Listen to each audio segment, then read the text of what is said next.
I'd like to introduce Sherry Heim, Executive Director of the Wisconsin School Bus Association, to give us a brief overview of Act 154. Great, thank you for having me. And we're very excited about what happened this year. It all started back in February of 2023.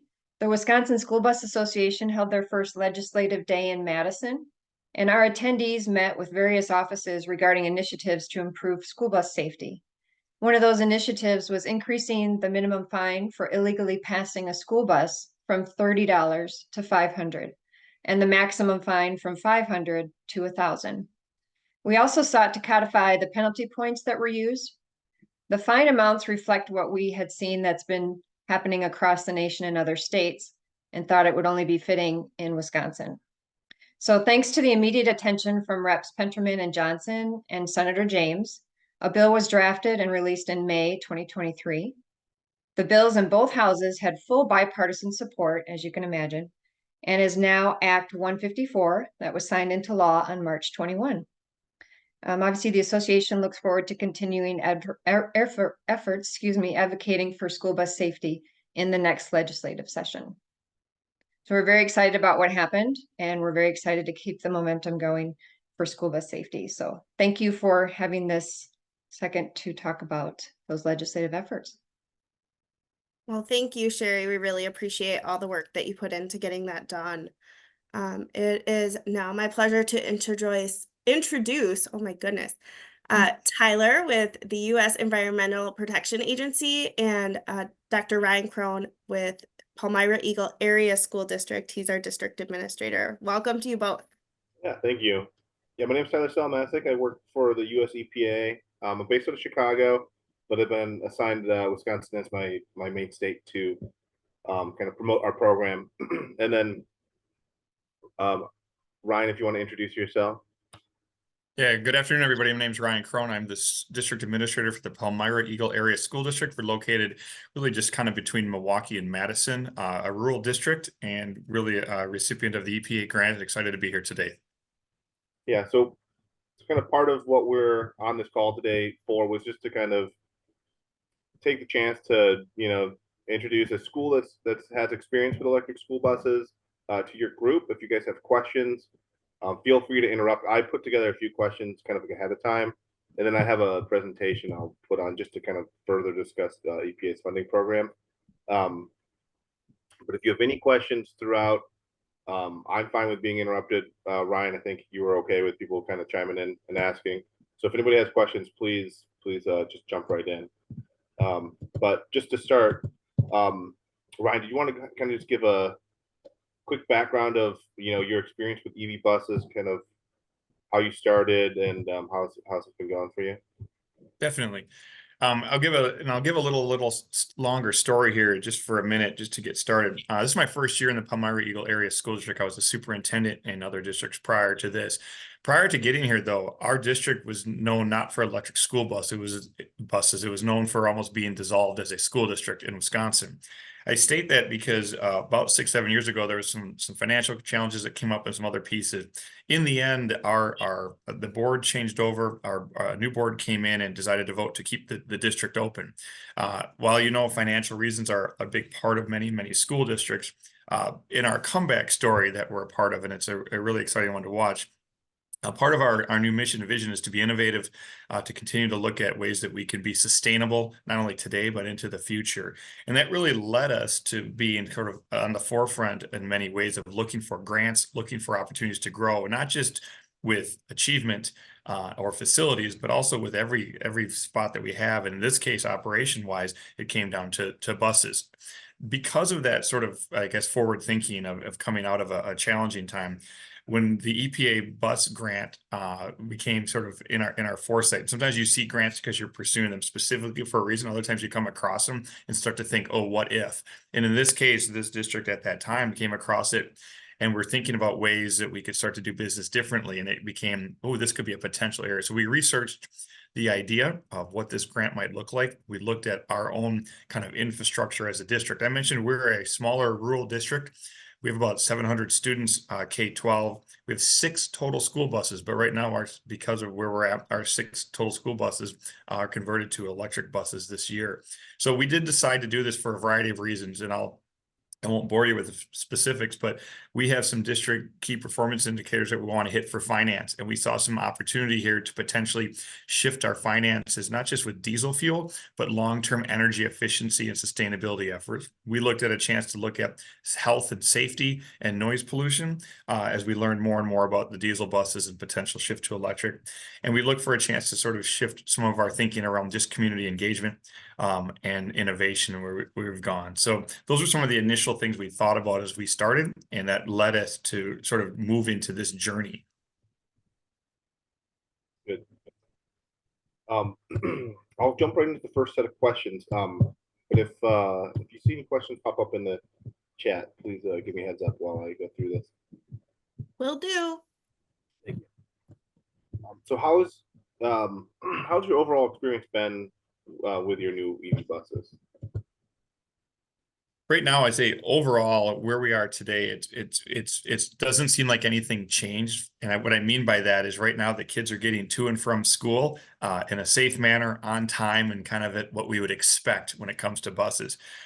Prior to this, though, the overall experience was, I would call it a learning experience, and a positive one at that. And what I mean by that is when we first were told that we are lucky enough to be on the recipient side of this grant, obviously we were really excited. But then came sort of the idea to start to look at our infrastructure.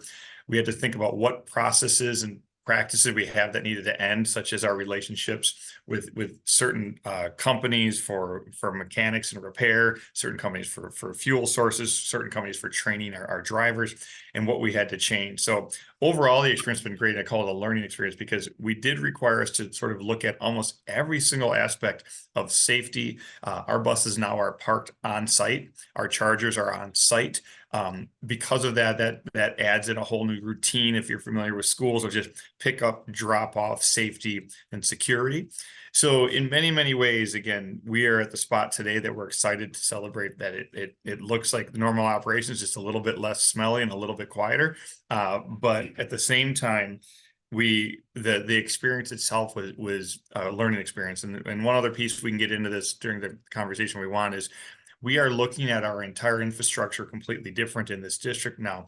Because of now having electric vehicles on site, are we needing to do that for staff and students? Because we have electric vehicles on site, does it tie into a grid for potential new solar energy or other energy efficiency projects as we replace boilers, windows, roofs, and how do those things all start to tie together? So again, we're finding ourselves with some new goals, some new learning, and actually some reprioritization efforts because of this opportunity. Now, some people are kind of worried about cold weather and operating buses in cold weather. I know you haven't had the buses a super long time. Have you had a chance to operate them in colder weather? Yes, we did. Okay.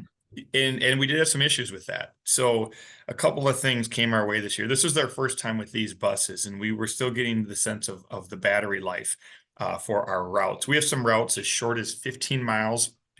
We have some other routes longer, about 43-mile routes, as you think about their total process. So we were okay. But when it got colder out, and there was a couple stretches here in Wisconsin this year that required it even made some of the diesel fuel itself gel up, but it put a little bit extra strain on our buses, where it took a lot of battery power to get the heat going. And our buses themselves aren't housed in an indoor facility; they're outdoor. So we were starting at a cold spot and trying to get them up to speed. And you can imagine a driver leaving at 6 a.m. but picking kids up at 6:10. It's a long time to get a bus warmed up and things like that. So because of that, we had some fixes in play. There was a couple moments we had to get, there was some of it was just maybe operations. Other there was, it was just is it the heating system? Was it the battery, or was it the charge ratio of that? So we had a couple of hiccups. We had probably the same number of hiccups with the diesel buses in some ways, just in terms of some of those pieces. But it's an area that some of the, you always hear rumors about some of these things. It was at play a little bit. We were able to work through it, but it's definitely in our planning for next year. Yeah, are your buses equipped with diesel heaters, or yours are all fully electric? Great question. Ours are fully electric, and what Tyler just shared is we are aware that you can get some diesel heaters in the system. Ours were not with that. That might have been one of the areas when we talk about the experience been a learning experience. In hindsight, would that have been helpful? Yes, but we also don't know if there's other factors at play or what the extent of that might be. So it is something we're looking into. There's a way to retrofit those in. But depending on the cold weather and where you're at, definitely heat can cause a change in the battery life and or just getting the buses up to where you need them to be for a comfortable ride. Yeah, and was the other solution that you guys have been employing just kind of preconditioning the battery before you go out for the day, or you guys have to charge this in between routes? Yeah, so we still charge in between, and that helps. Then the preconditioning kind of would help as well. So there's a few things that we've looked at, trying to figure out what other solutions we might be able to have. I'll jump to the next question. So you mentioned some of the benefits and some of the difficulties. Are there any other benefits or difficulties that you've kind of noticed throughout implementation? Do you receive feedback, anything from the students? Mm-hmm. I'll start with the benefits again. I mentioned this is a learning experience in schools or in the learning business, but for us as an organization, it really allowed us to start to think differently about the use of a lot of our services. So just a simple shift, like I said, which maybe you wouldn't notice now because the buses are still yellow and they're getting kids to and from school, but a simple shift in our infrastructure grid, thinking about electricity, thinking about sustainability has been a nice catapult for us for our planning, long range and long term, as well as thinking about now that buses are on site and that they're being charged. How does that change the way our business has worked? Other benefits that we've experienced is we've had just even ties to the classroom, and then some financial benefits as well. We've had some difficulties, and a lot of our difficulties were really about I would say are gone now, but they were really the initial fit of switching, of coordinating the operations we had. We are in partnership with Delsman Transport Company. We don't own the buses of them ourselves here. This agreement and that relationship started with them.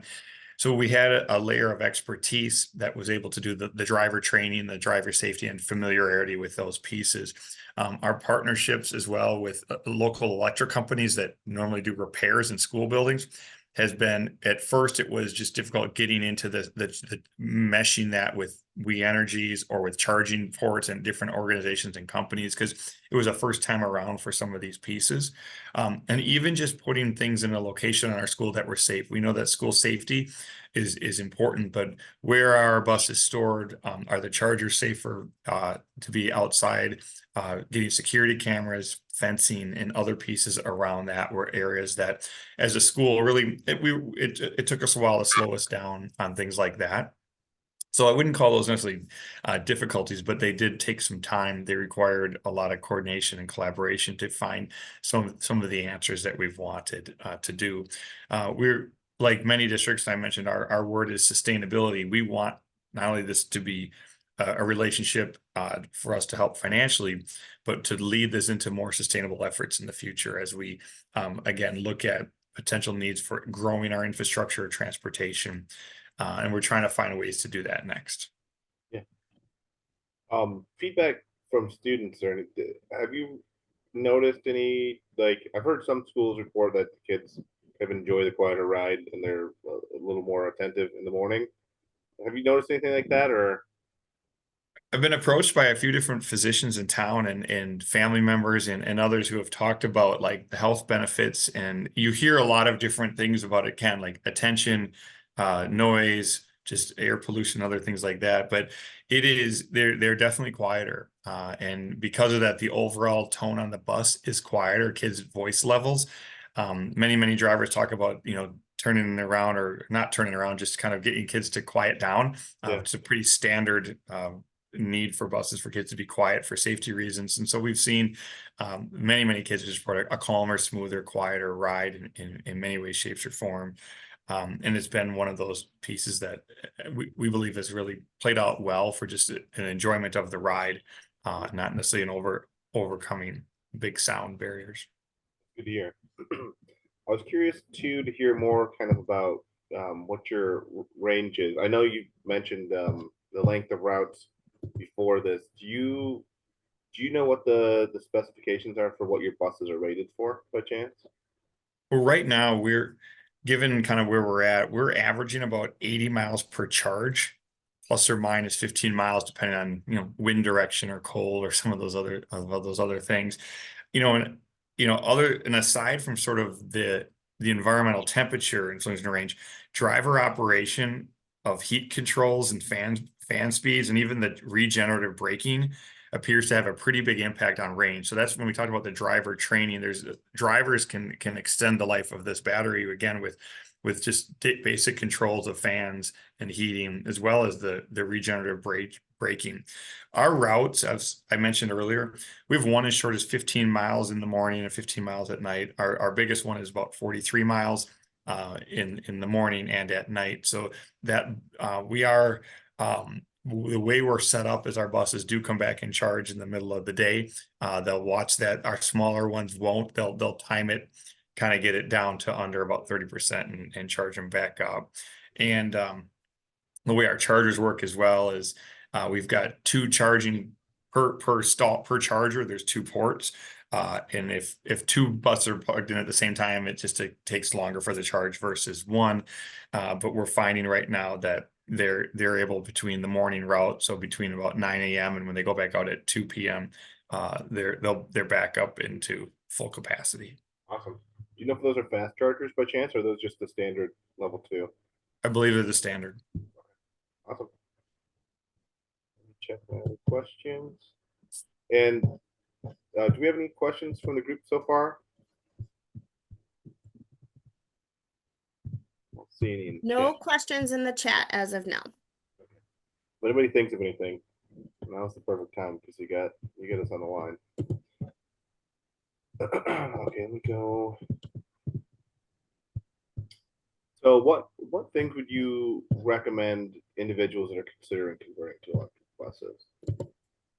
Well, I mentioned this a little bit in the beginning. First off, I think everybody should be considering this at some point, whether it's an initial goal of yours or a long-term goal. We are going to be facing a need for some sort of electric grid and chargers on our campuses for schools, for cars, for staff, or for vans, or whatever that would be. So putting that into your forefront of even your long-range facilities or capital planning, I think, is important. Like I mentioned, we sort of walked into it when we heard about a grant, but I think number one advice is just to begin thinking about this in some way, shape, or form.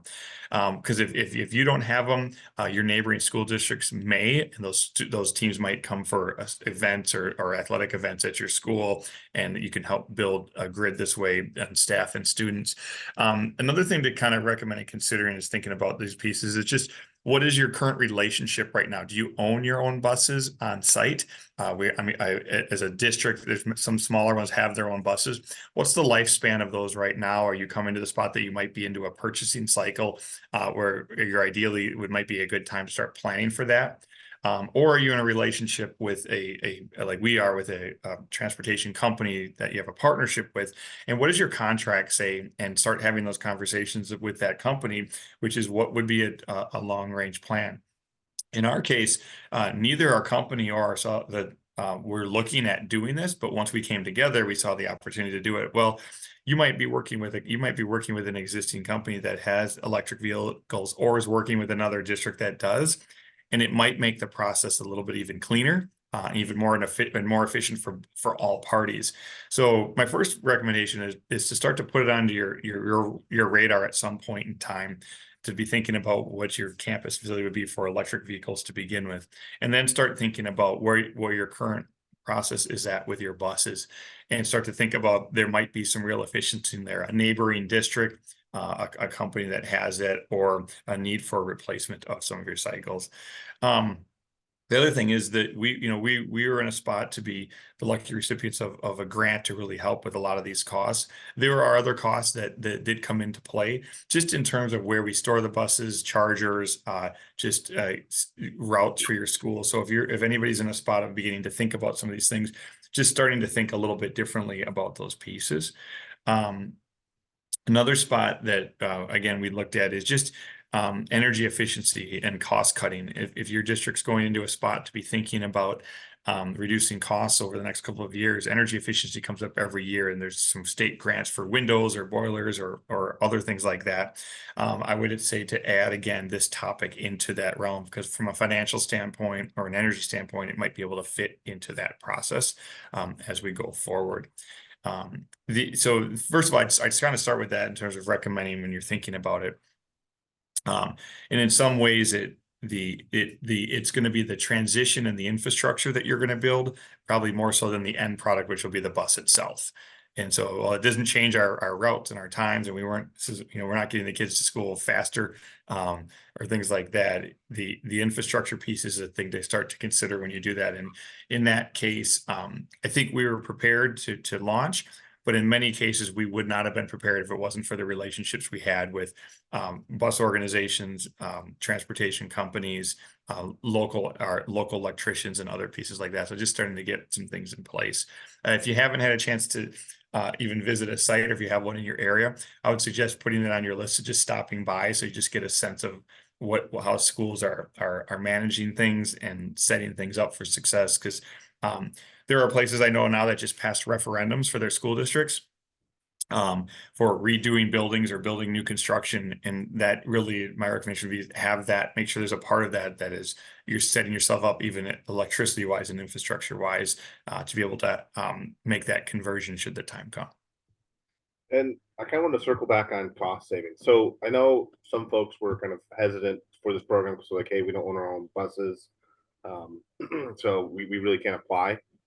How did that work for you? And then did you build anything into the contract kind of to pass some of those cost savings on from the award to your school? So the way the contract and the way we built it in is it was awarded to the company that technically owns the buses. And then we wrote our contract and relationship with them to have some cost savings regarding fuel savings, and costs are different. Like our fuel costs are gone. Some of the other pieces that we had put in with that, we wanted to have a relationship with the chargers. So if the chargers were going to be on site, for that, what were our costs going to be in installing chargers, and what would the cost of the grant be able to cover for chargers? So some of those pieces we wanted to really spell out, because in both cases, if we were investing in chargers here, we didn't want to be stuck with chargers and no buses, and vice versa for the company. If we were to leave the relationship, they would have electric buses and have to be installing chargers in new spots. So there was a lot of that partnership was critical to make it work. And what's nice about that is it also made it a long-term relationship conversation that we had, that this was an investment on both sides. But we did look at the fuel savings. Our current contract had fuel costs in the relationship, so as it went up, our costs went up, as prices of gas went down, it went down. But in this case, we weren't going to have any, so we wanted that to be a direct savings on one hand, where our other costs were more about the service itself, or the maintenance, or the driver training. Yeah, it's good to know. Thank you. I think I see a question down in the chat. Do you know when the next round of awards will be announced? So it's not official. The headquarters, actually, our office out of DC, has got to give the official date. I think we could fairly anticipate that it will be something similar to the last round, which was towards the fall. I know we'll have one this year. It's just a matter of them setting the date. But if you all are on kind of an email list, usually once we get that announcement, I'll send that out to Sherry, and she can kind of send that to her networks, or even again. So we'll give you a heads up. Or if you go on our website, you can sign up kind of for email alerts. And I think that's in your slides that are coming up later, along with your contact info, right? Yep. And we have a monthly meeting, a coalition meeting. If someone wants to jump in on that too, they're more than welcome to participate. It's usually more kind of nonprofits and whatnot on those calls. Sure. I see another one, and maybe you can help me answer this one, Ryan. Just depending on what the manufacturer said to you guys. What's the life expectancy of the batteries, and what happens to buses when they're no longer serviceable? So from what I've heard, manufacturers usually give an 8-year warranty on these buses. but they designed them to have a similar life expectancy as the diesel buses. So 10, maybe 15 years. As for what people are doing with them after they're no longer serviceable, part of it could be recycling or scrapping the buses, but I've heard some folks actually working with their utilities to actually sell the buses to them because they can use the batteries for energy storage. So they might not have the range effective for transportation, but they still have life left in them that they can use them to store, solar power or peak energy production. They can store some power in those as well. But Ryan, did you have any other input on what you were told life expectancy wise? No, it's about the same that I shared there. The two other things I would add to that is I did hear a lot about, I've learned a lot about maintenance, that the electric ones have a lot less moving parts, and that there's an anticipation, and I don't want to get the numbers, I don't want to mess them up, but there's an anticipation that the maintenance of those will be reduced over time, year to year, and the number of parts in an electric vehicle are less than a full. So we're hope to see some things there. And just a side note regarding the buses, I mentioned our fleet is only 6 buses or total, but it does require that we have the 6 diesel buses salvaged and drill a hole in the block, and that they're taken off the grid as well. And that's sort of part of the relationship of the grant. Yeah, part of the goal of this funding opportunity is to kind of replace older diesel buses. If you don't have older diesel, for the last rounds, you could sell like some of the newer ones, but that just depends on the age of them. But yeah, that's just part of funding opportunity. And we are in a spot that we do have a backup diesel bus that haven't been out yet. And reason for that being is we've come up across a couple of things. One is specific special education routes and availability that we had for some of the bus needs, as well as field trips that are longer than our range right now, and or sporting events that take up more time than our range. And so that's one of those pieces that we have found ourselves going to places that might not have the charging ability yet, or other relationships there. But definitely I see that as a short-term challenge, as we've slowly formed other relationships and more public places to charge if we go places. Yeah, and part of the funding opportunities in the past allow for kind of an overlap of, before you have to get rid of your older buses, you can have them for a while, as you get used to kind of implementing the new EV buses. Do we have any other questions? I think. Oh, looks like a new one just came in. I was reading the current program will be allocated to projects in communities in air quality non-attainment areas. Is there a map or document that shows if your area is in one of those areas? Also, are there other grants or rebate programs open? Okay, so it depends on if it comes out as a grant or a rebate and how they write it this year. We don't know what it'll be, but the non-attainment areas, if you search EPA Region 5 non-attainment area map, you should be able to find one that'll pop up. I can look for one too after the call and send it out. That was a part of the grant program last round, but it was not part of the rebates. What we do is, and I'll talk about it a little bit more, we kind of prioritize based off of your school status. So if it's a high priority, so a lower income school, if it's a rural school, or if it serves a tribe, then it would be high priority.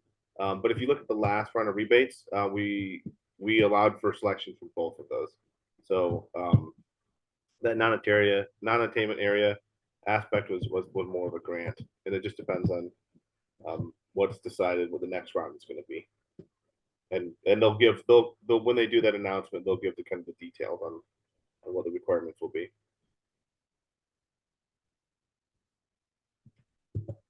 So I'm out of questions for Ryan. Did you have some other topics that you wanted to cover before we jump into the EPA presentation? At this time, no. If there's any other questions for me. Yep, that's all I had at this time, but I will keep an eye on the chat to see if there are additional questions. Well, actually, I have one last one I was going to ask you. before we start, how was the application process? Did you find it difficult? Did you work with your contractor or? Yeah, from a school standpoint, the application, I mean, from a us knowing our infrastructure and the school standpoint, our school team did a pretty good job. We did work with our contractor from their standpoint, from the driving, from the infrastructure, from the detail side, and then we actually had another outside group that had helped us just kind of doing some grant writing as it related to getting more specifics on electric vehicles and electric buses because we didn't have that expertise internally. So had to find kind of people that knew some of those questions. But internally, we would have probably struggled to know a lot of the transportation pieces that we needed to know for safety and operations, which is why using the outside company was great. And then they were limited with knowing a little bit more about electrical and what some of those benefits were. So it took a little bit of research, but in the end, it was the process was straightforward to find some of the right people or build a network. Yeah. All right. Thank you, Ryan. I'm gonna share my screen, and then we can hop into the presentation.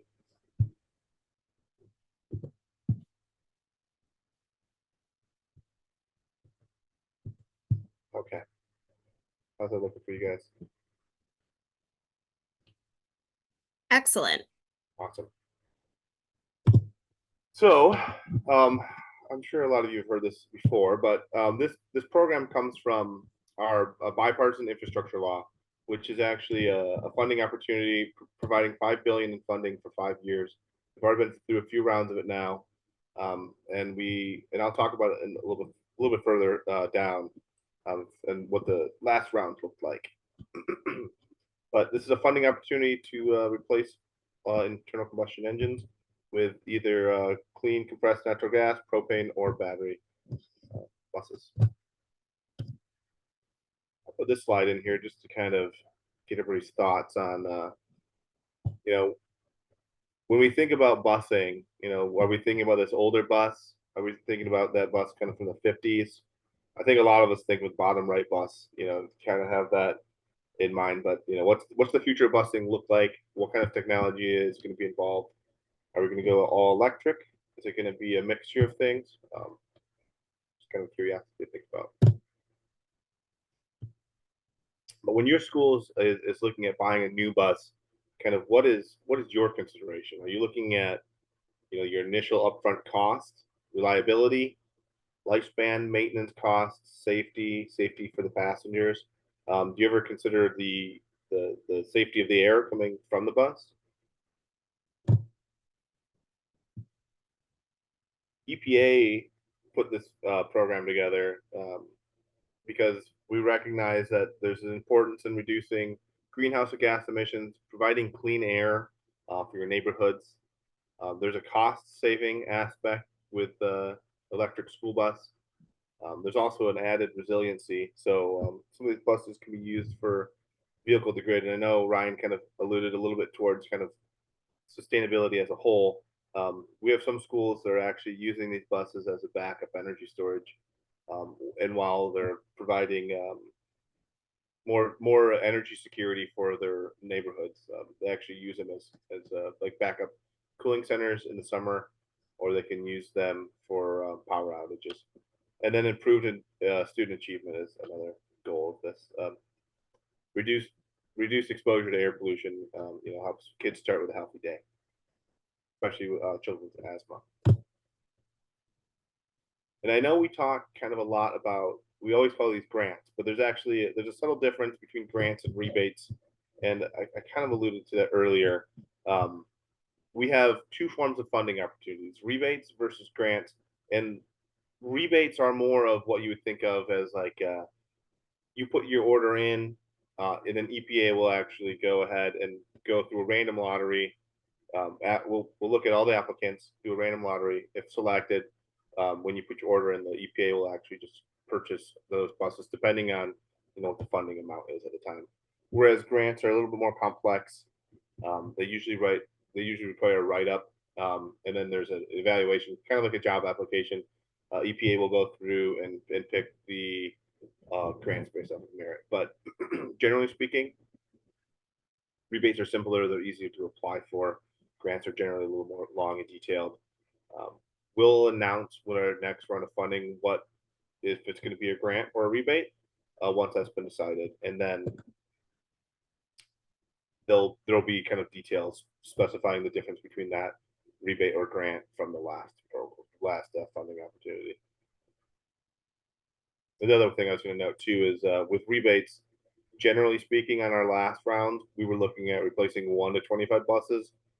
For a school, the grants required a minimum of 15 buses to be committed to the program. If it was just for an individual school, up to 50 buses. If a third party was applying, it was 25 to 100. But they had a benefit, at least for school districts. That might change just depending on what the next round of funding looks like. But as for our first round of applications, we had quite a bit of interest in it. We had nearly 4 billion in applications requesting 12,000 buses. Our first round of rebate was only initially intended to cover 500 million in funding. The majority of the applicants were met. They had met that priority criteria, as I mentioned before, low income, rural, or tribal. And then after that first round, with such a high application amount, we ended up boosting the amount of funding to nearly $1 billion.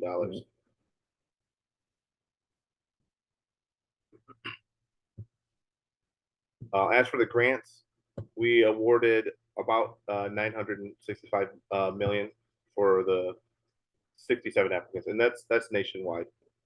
I'll go into more details for Wisconsin specifically. So in 2022 for Wisconsin, 16 schools had been awarded funding. That was a total of 12,060,000, and it covered 30 electric buses, 10 propane buses, and then for the 2023 grant, we are anticipating awarding 2 schools in Wisconsin. That's Madison and Milwaukee, and that's 40. That totals to be 42 electric school buses. We originally thought we would announce the 2023 rebate funding levels this month, but it looks like it's going to be delayed until next month. But I just included this table to just kind of show you the amounts that we were funding.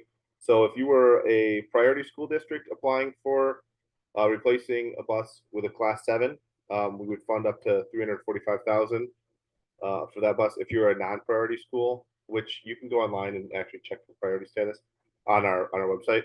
If you're non-priority, we were funding up to 200,000. And then if you look down, kind of as the buses get smaller, the funding amounts get smaller, and there's less funding for compressed natural gas or propane.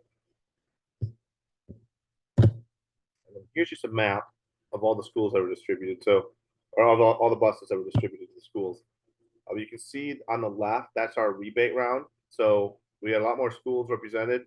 The total number of buses between grants and rebates was actually about the same.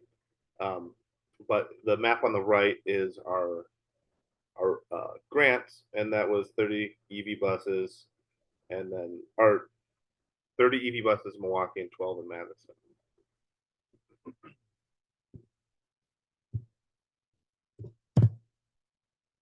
So my question for you is if you're ready for the next round of funding. I know we haven't announced the date that'll be released, but that doesn't mean you can't kind of start getting ready in anticipation for either a grant or a rebate. Part of that getting ready looks like looking at your routes, like how long of a range do you need? Have you looked at what the buses can provide? Some of the buses are rated 100 to 140 mile range, just depending on the manufacturer. So that's something to start looking at, start considering now, before we even announce the next funding event.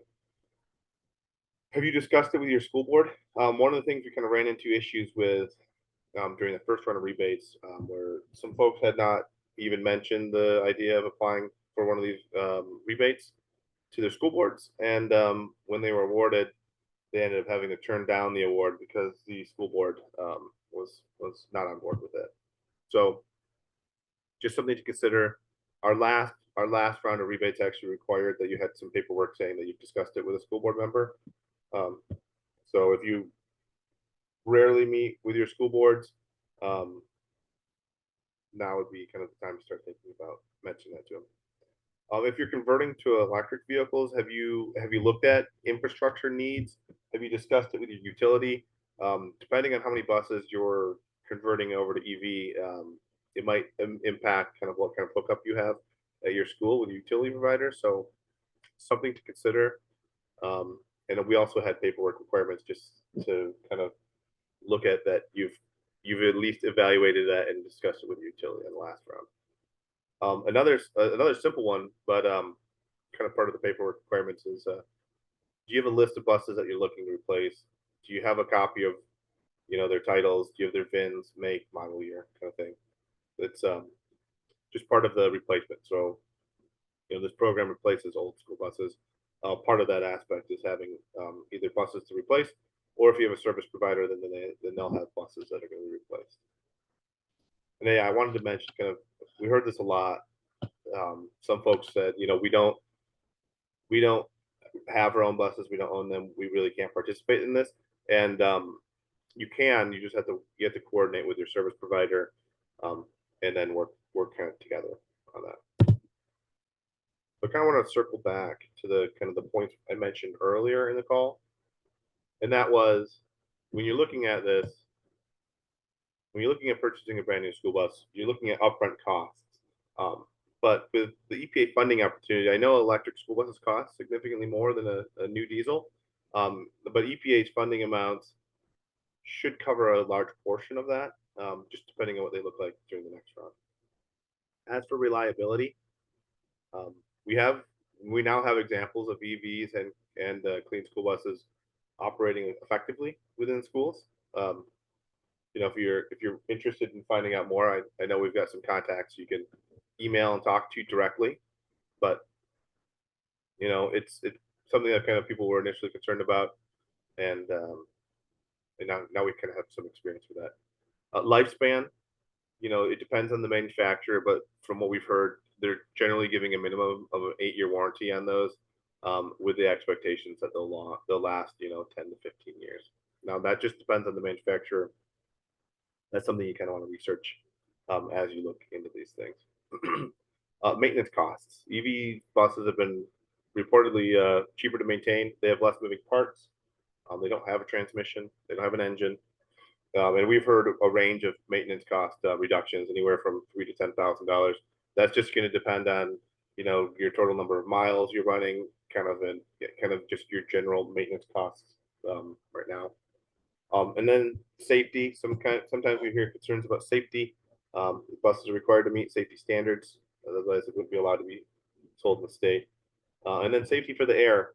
I know newer diesel buses are cleaner than older ones, but it's pretty hard to meet zero emissions that you get from a tailpipe. There is no tailpipe on an EV bus. So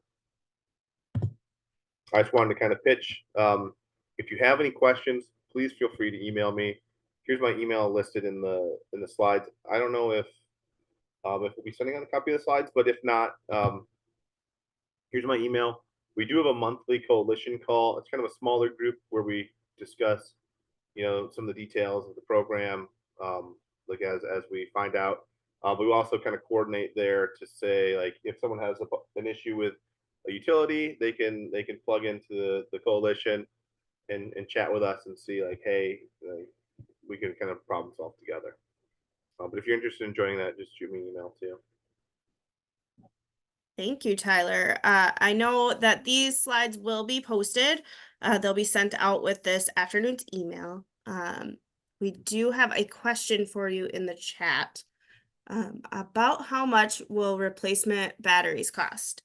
Will there be a recycling or disposal fee for disposing of the old batteries?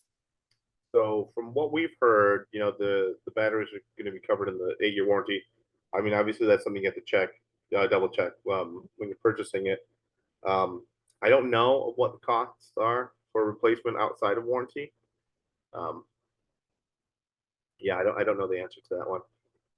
As for recycling fees or disposal fees, I think it's probably the opposite of a fee to dispose of batteries. It sounds like most people will be getting, either get paid to recycle or get paid to actually use those buses by an energy company. I know we've got more time for questions. What thoughts? Or Ryan, if you had any last kind of input you wanted to put out.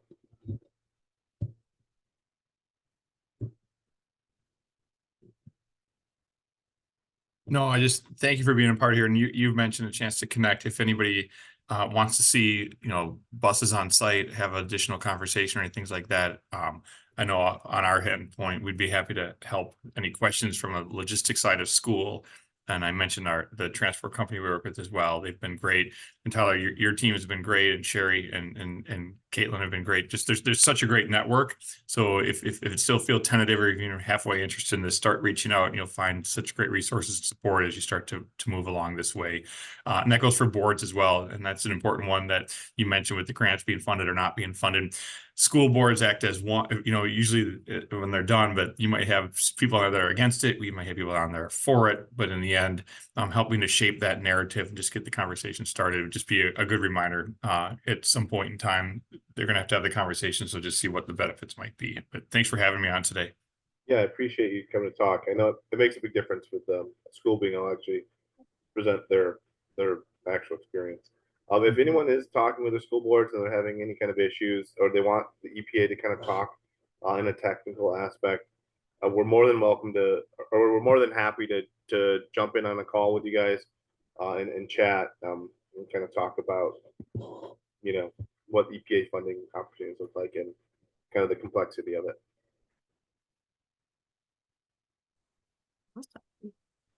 Well, thank you, both of you, for joining us today. We really appreciate the information that you had to share. And I know you probably got some gears turning with our attendees today, and a few more gears will start turning when this recording goes out later this week. And thank you to all of our attendees for attending our virtual learning opportunity today. Please take a moment to complete the evaluation for today's session. I just dropped it in the chat.